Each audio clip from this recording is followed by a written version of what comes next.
We all love goal setting and having big ideas for our future. Yet, things don't always go to plan.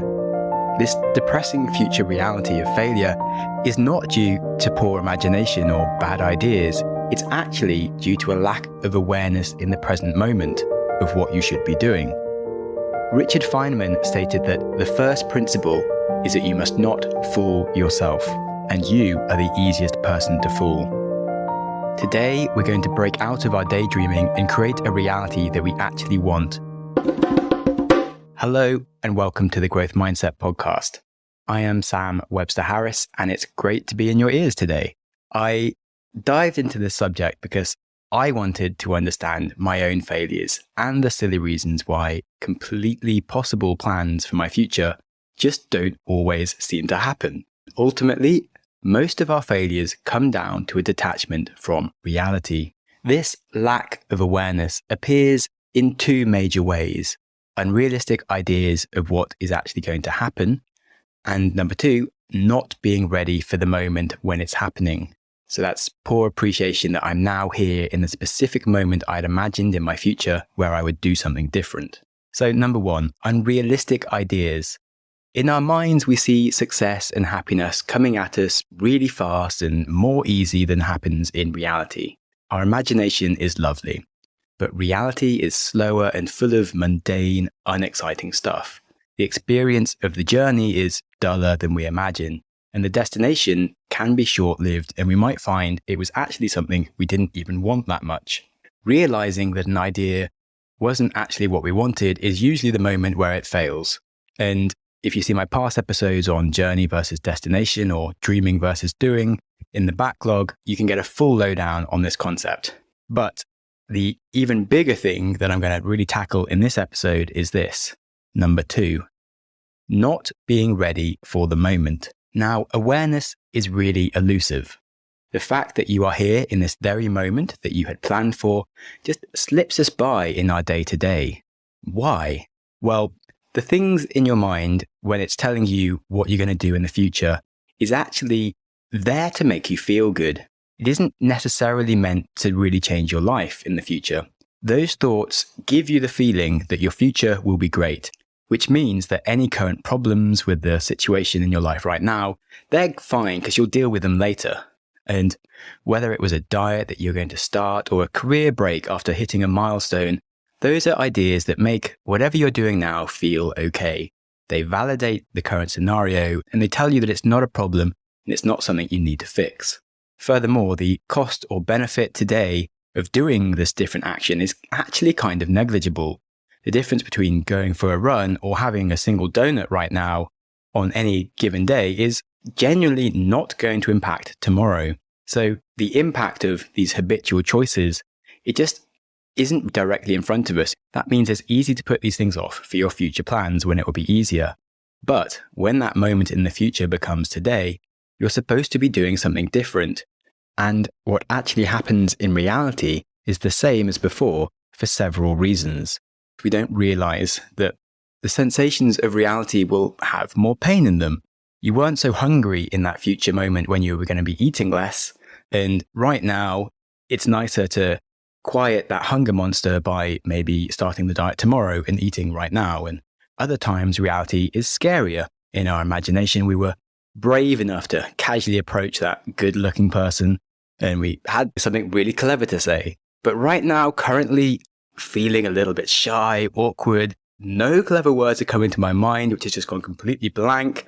And so you sit there quietly unnoticed. Or another reason is that you might just be too busy to make your ideas happen. Carving out that magical hour for your writing practice or exercise, it just slips by to the next year because everything is so hectic right now. There's so many demands on your time. And quickly, this year has just become a write-off.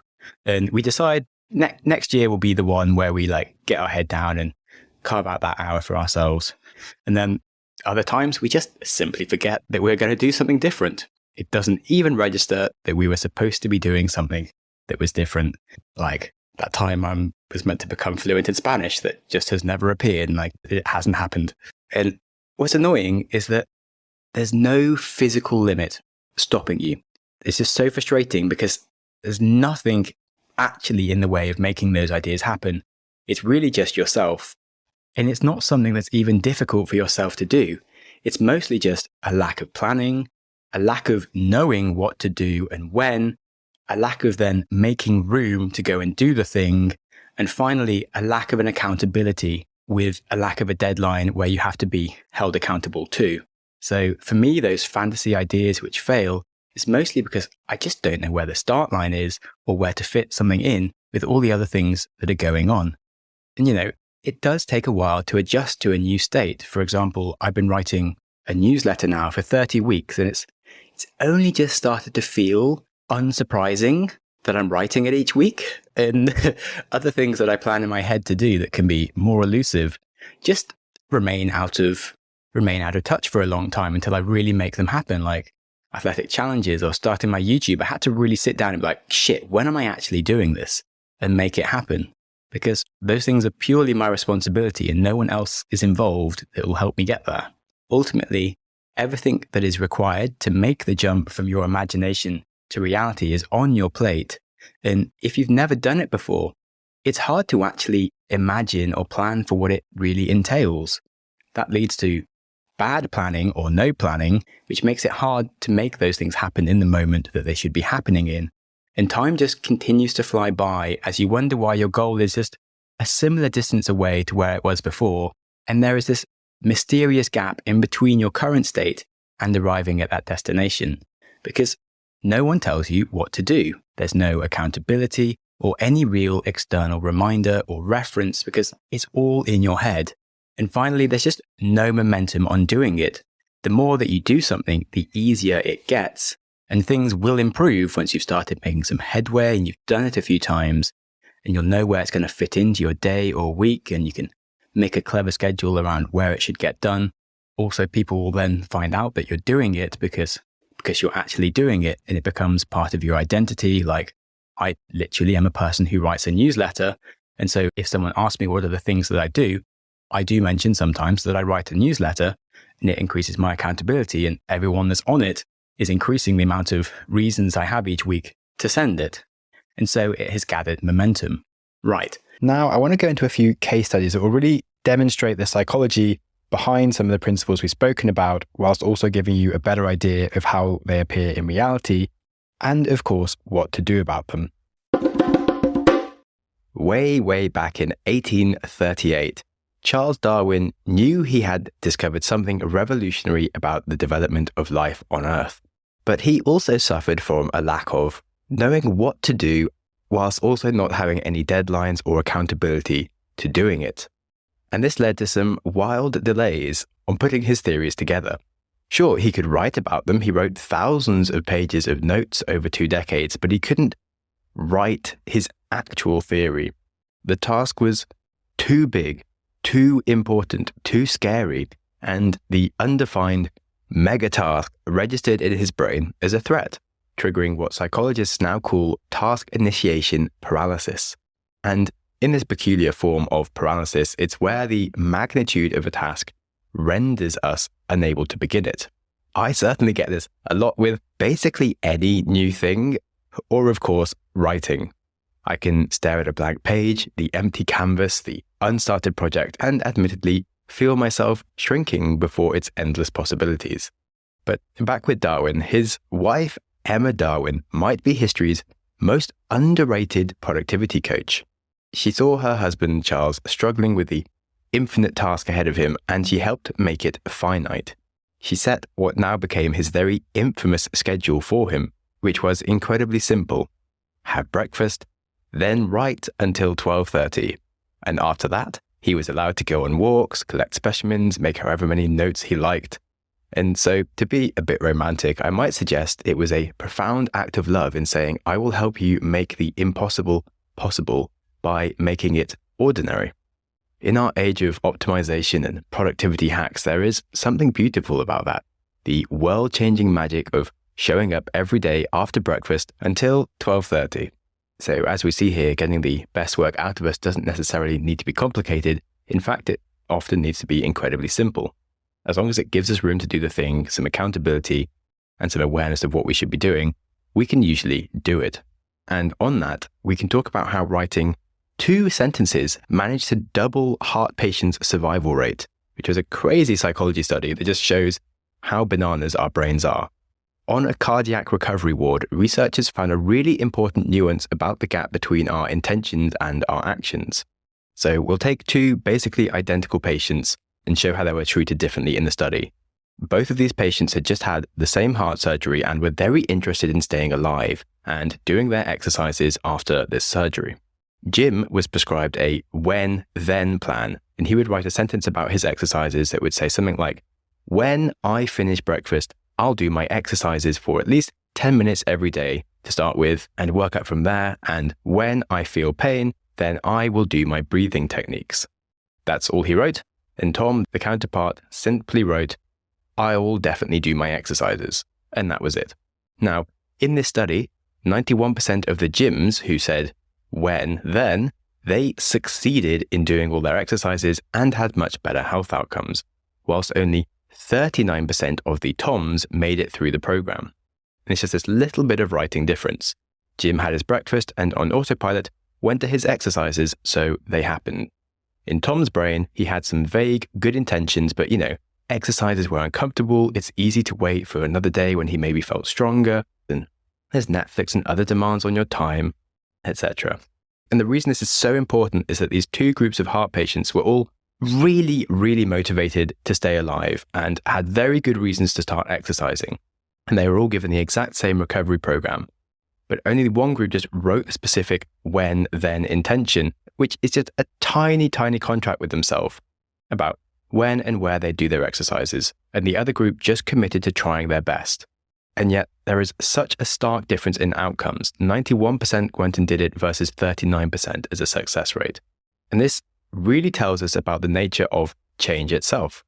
We can have the noblest intentions in the world, but they can crumble in the face of something as simple as just an unstructured afternoon. The path between who we are and who we want to be, it's not paved with motivation in the slightest. It's paved with small, specific promises we make to ourselves that have a specific moment that we can recognize when to make it happen. So in the end, some of the most profound changes in our lives don't come from grand declarations of intent, but just humble sentences that begin with, "When this happens, then I'll do this." And on that, when we reach about the midpoint in the podcast, then I do play some adverts to keep the podcast running. So we shall be back after a short break to discuss more ideas from psychology, as well as practical tips and resources that you can rely on to help you take action on your plans this year. So please stay tuned. Right. So staying with the 1830s as a decade, because why not? We also have the writer Victor Hugo. He found himself in a somewhat similar predicament to Charles Darwin. He had a lot of plans and notes, but in his case, he was trying to write The Hunchback of Notre Dame. But for him, his problem wasn't how to wrestle with this giant theory of the world. He had an outline for what his story was. He knew what he had to do. But his issue was that Paris kept distracting him with endless soirees and social obligations. Much like Paris itself, he came up with a solution that was both elegant and a little absurd. He locked away all of his clothes, leaving himself with only a shawl for warmth. His contract with himself was that he could not leave his house until his daily writing was complete. And until that had happened, his options were to write or be mostly naked, which of course stopped him from being able to leave the house. This contract he had with himself was incredibly effective. Because he did this, he finished the book months ahead of schedule, and The Hunchback of Notre Dame is a very famous story. Again, this shows us something about the nature of willpower. Sometimes the best way to achieve something, it's not through force of will. Motivation, as we've already established, is pretty crap, but instead through just careful curation of our own constraints and environment. We call these types of contracts with ourselves Ulysses contracts because they're an example of the story, the Greek myth of Ulysses, who had his sailors tie him to the mast of a ship so he wouldn't succumb to the hypnotizing song of the sirens. It's really a way of allowing your rational brain to decide what you do and handcuffing your monkey brain before it messes everything up. Modern research has shown that these self-imposed restrictions can increase our goal completion by 75%. which is a pretty huge increase and shows that just relying on motivation is not a good strategy. The thing I want to highlight here is how important this is in our age of infinite distractions. Whatever your work is, we're all in some way trying to create our own masterpieces or simply do our work whilst carrying social media sirens in our pocket and other hypnotizing sources of distractions. So I think there is really something profound about Victor Hugo's solution. The true freedom we want often comes from limiting the options available to us by deliberately cutting them off in service of what matters most to us. Then we have the freedom to focus on what we want to do. And so I'm increasingly putting my phone onto airplane mode or writing without even a phone or a laptop vaguely near me and with no internet at all, because I do really struggle with this.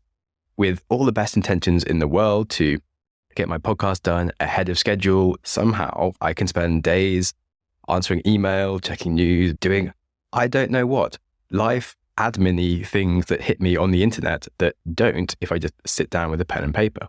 So if you think of anything in your life that you find very easy to schedule but hard to actually make yourself do without some distractions, consider creating a Ulysses contract with yourself and making it impossible to do the things that usually limit you from doing it.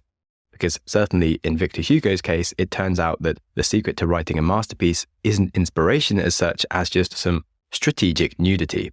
Okay, onto some of my other favorite strategies and resources that are definitely available to you to help make things actually happen. And then I'll round this all up with an overview of a theory psychology had wrong for 20 years and how to fix it. Right. So how do I make sure that I start these ideas in my head and make real progress? Number one, get it out of your head. Relying on any mental notes or ideas is a total fail. Just don't let it happen. When things are in your brain, it doesn't actually see all the flaws that are hidden there. And the older that I become, the more afraid I am of anything that my mind tells me without having it written down and really seeing it in the light of day. So firstly, write down the idea, then try and put a schedule around it where it just has to happen and tell people that you're doing it. And finally, make sure you allocate at least 4 times more time than you expect to make it happen. And you might have to cut something out of your day. The only thing stopping you from doing anything is yourself. So you have to make sure that you're telling yourself that it is happening and work out what to sacrifice. Number 2, cohort learning. Now, if you've tried starting a task or idea a few times and find yourself just failing, I'd really recommend joining a cohort of other people doing the same thing. And yes, it does cost some money, but when you're on a cohort, they will give you a schedule around what you already want to be doing that you have to follow. So you have a start line, you have targets and accountability, and it's like signing up for a marathon, but in a skill or whatever it is that you want to have. Whilst you're doing it, you have a bunch of peers around you on the same journey who you're helping, they're helping you, and it's just adding more accountability. You're pushed to move faster and harder than you would do by yourself. And also, they answer the really important questions that you have of, what do I do now? Which is often the moments where you're like not sure what to do next and you just leave it unanswered and like it pushes to next week. And when you can get those questions answered, it really stops you from falling off and it helps you keep momentum. Now, a cohort won't do the work for you, but they make you aware that you're here right now in the moment that you need to do that job. You can't hide behind the flaws of your elusive ideas that this will be easier to start tomorrow. It needs to be done now. I'll put some links in the show notes of my favorite cohorts for things like writing, starting a YouTube or podcasting. My next tip is coaching. This is a really great option by having a weekly call with a coach who will quiz you about all of your private plans. They'll sit with you, they'll write out these plans, they'll check on your progress. It's very simple and very effective.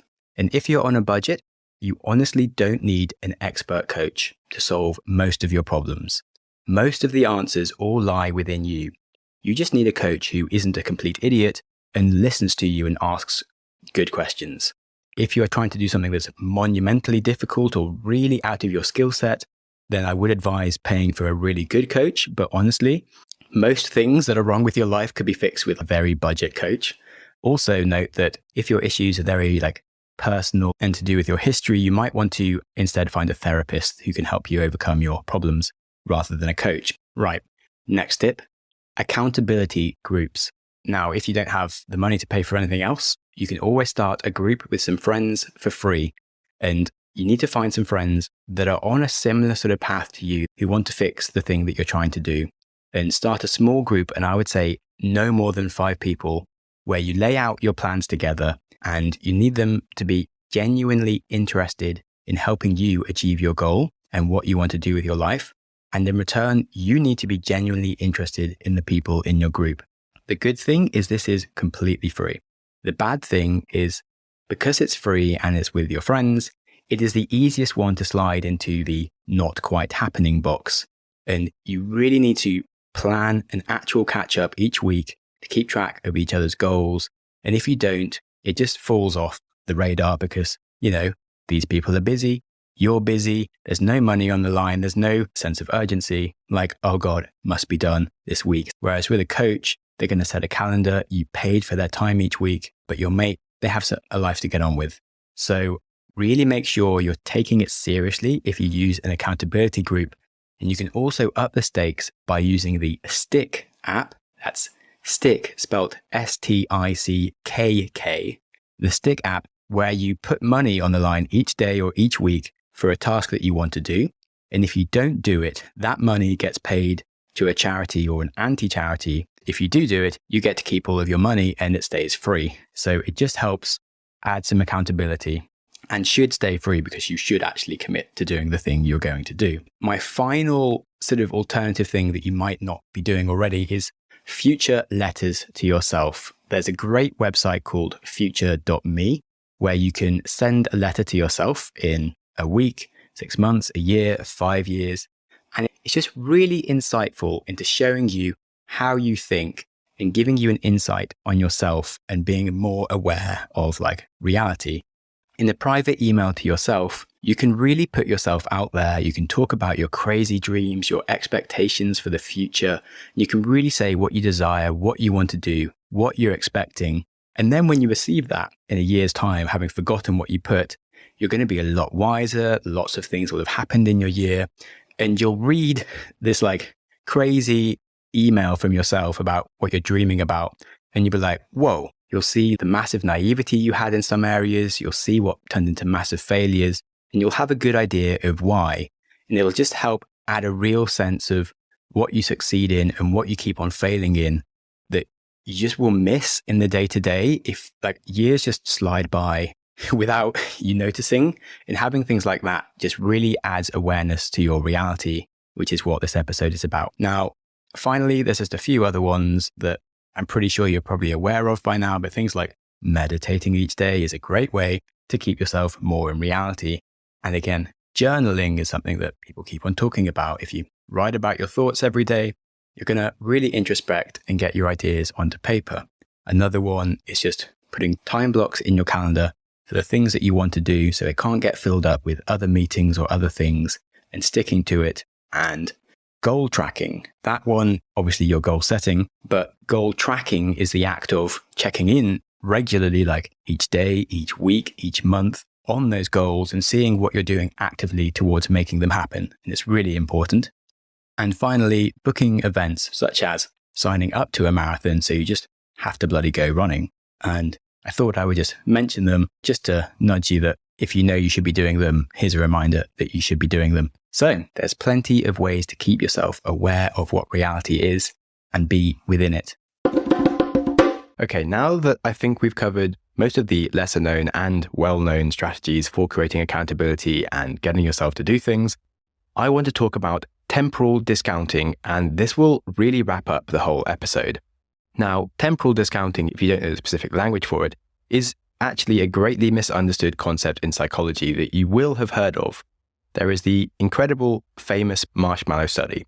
It's the one where a child was given a marshmallow, left alone for 15 minutes, and promised if they could wait for those 15 minutes that they would have 2 marshmallows if they didn't eat it. And the study proved that the kids that had good willpower to wait those 15 minutes went on to have much better lives because they had greater patience and willpower. But this test has haunted developmental psychology for over half a century, like a sugary ghost of determinism. We thought what we were measuring was willpower, but what we were actually measuring was trust. In the 2018 replication study, the lead researcher watched her own daughter take the test and knew her daughter didn't actually have the best willpower in the world, but the child was raised in a very stable environment where promises were always kept, and so she actually waited patiently for the second marshmallow. Meanwhile, she saw children from less reliable backgrounds where words like later often meant never, and so they grabbed the marshmallow immediately. So this researcher added some parameters to the marshmallow study and proved that actually kids from reliable backgrounds found it very easy to trust others. And so when they were given a promise of greater volumes of marshmallows, their brains would say, hey, these scientist people seem very legitimate. I'm sure they'll follow through with their promises. Great, I'll take 2 marshmallows.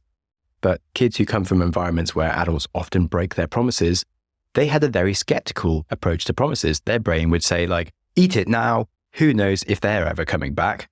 So what the marshmallow study actually showed us is something much more profound about how we navigate time and trust.